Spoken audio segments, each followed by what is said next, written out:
नमस्कार, AGCNN news में आपका स्वागत है। मैं हूं माही। प्रस्तुत है मुख्य समाचार। दिल्ली में बढ़ते प्रदूषण पर राजनीतिक घमासान। राजधानी दिल्ली में प्रदूषण का स्तर एक बार फिर चिंता का विषय बन गया है। मंगलवार को दिल्ली का वायु गुणवत्ता सूचकांक यानी AQI 327 दर्ज किया गया, जो बुधवार की सुबह और भी बढ़कर 349 हो गया, जो बहुत खराब श्रेणी में आता है। राजधानी एक बार फिर धुंध की मोटी चादर में लिपटी नजर आ रही है। इस गंभीर स्थिति से निपटने के लिए सरकारें आपस में एक दूसरे पर आरोप प्रत्यारोप लगा रही हैं। दिल्ली की वायु गुणवत्ता हर दिन बिगड़ती जा रही है। मंगलवार शाम तक AQI 330 तक पहुंच गया और बुधवार को यह 349 पर जा पहुंचा। इस बीच दिल्ली सरकार ने प्रदूषण को नियंत्रित करने के लिए पड़ोसी राज्यों हरियाणा, उत्तर प्रदेश और राजस्थान से डीजल बसों को दिल्ली भेजने से रोकने की अपील की है। दिल्ली के पर्यावरण मंत्री गोपाल राय ने कहा कि इन डीजल बसों से काफी मात्रा में हानिकारक प्रदूषक उत्सर्जित होते हैं, जो दिल्ली के पहले से बिगड़ते हालात को और भी खराब कर रहे हैं। गोपाल राय ने कहा, दिल्ली में प्रदूषण का स्तर बढ़ रहा है क्योंकि पड़ोसी राज्यों से प्रदूषण आ रहा है। मैं सभी राज्य सरकारों से अनुरोध करता हूं कि वे अपने राज्यों में प्रदूषण को नियंत्रित करें। वायु गुणवत्ता निगरानी आयोग CAQM द्वारा graded response action plan GRAP के चरण 2 के कार्यान्वयन की घोषणा के एक दिन बाद दिल्ली के पर्यावरण मंत्री गोपाल राय ने सड़कों पर धूल को नियंत्रित करने के लिए 6200 सफाई कर्मचारियों की तैनाती, सड़कों पर पानी का छिड़काव, प्रदूषित क्षेत्रों में एंटी स्मॉग गन का व्यापक उपयोग, हॉट स्पॉट्स पर धूल को दबाने के लिए स्प्रे करने 1800 ट्रैफिक पुलिस कर्मियों की तैनाती, निर्माण और विध्वंस स्थलों की निरीक्षण बढ़ाने, Delhi metro rail corporation DMRC द्वारा संचालित रूट्स में 40 ट्रिप जोड़ने और बस की आवृत्ति बढ़ाने की घोषणा की। हालांकि विपक्ष इस मुद्दे पर दिल्ली सरकार को घेर रहा है। बीजेपी और कांग्रेस दोनों ने आप सरकार पर प्रदूषण नियंत्रण में विफल रहने का आरोप लगाया है। दिल्ली प्रदूषण के मुद्दे पर दिल्ली विधानसभा में विपक्ष के नेता विजेंद्र गुप्ता ने कहा, वे दिल्ली सरकार राजनीति से पीछे नहीं हट रहे हैं, भले ही दिल्ली में AQI 350 के पार जा रहा है। उन्होंने कौन से कदम उठाए? उन्होंने इलेक्ट्रिक बसों को भी सड़कों से हटा दिया।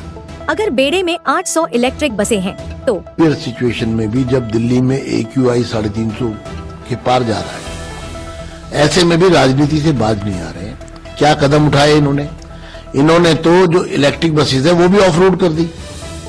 एक तरफ आप जानते हैं कि 40% पॉल्यूशन व्हीकुलर है, सड़क पर चलने वाले ट्रैफिक से होता है।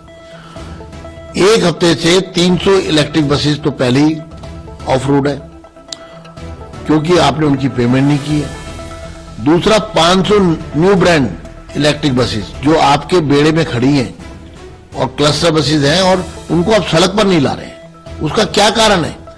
800 बसें इलेक्ट्रिक बसें अगर बेड़े में हैं और वो सड़क पर नहीं आ रही है और वो भी इस पॉल्यूशन के समय में, आप डीजल की बसों की तो बात कर रहे हैं, ठीक है, हम उसमें इनकार नहीं करते, लेकिन दिल्ली में अगर 800 इलेक्ट्रिक बसें चलती तो कितना पॉल्यूशन कम किया जा सकता है, क्योंकि उसका जो अल्टरनेटिव आ रहा है वो सब पॉल्यूशन कर रहा है। लेकिन क्या कहना है, कल मीटिंग की थी और फेरे बढ़ाने की गलती में उसे कम किया जा रहा है। और जो बसें बेड़े में खड़ी हैं वो कब आएंगी सड़क पर?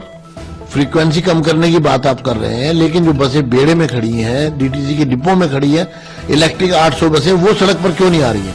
प्रश्न तो ये है कि क्या दिल्ली की सरकार पॉल्यूशन को कम करने के लिए कोई प्रभावी कदम उठाना भी चाहती है कि नहीं उठाना चाहती? एक तरफ तो आप प्राइवेट बसेस हायर करते रहे और आपके पास 800 बसें उपलब्ध है, वो आप सड़क पर नहीं ला रहे हैं। उनका आरोप है कल वो बढ़ोतरी हो रही है। सिर्फ अपनी जिम्मेदारी को दूसरे के कंधे पर डालना, सिर्फ बच के निकल जाने की कोशिश करना और दिल्ली के लोग त्राही त्राही कर रहे हैं, उसकी और कोई ध्यान न देना, ये उसी तरह का कदम है।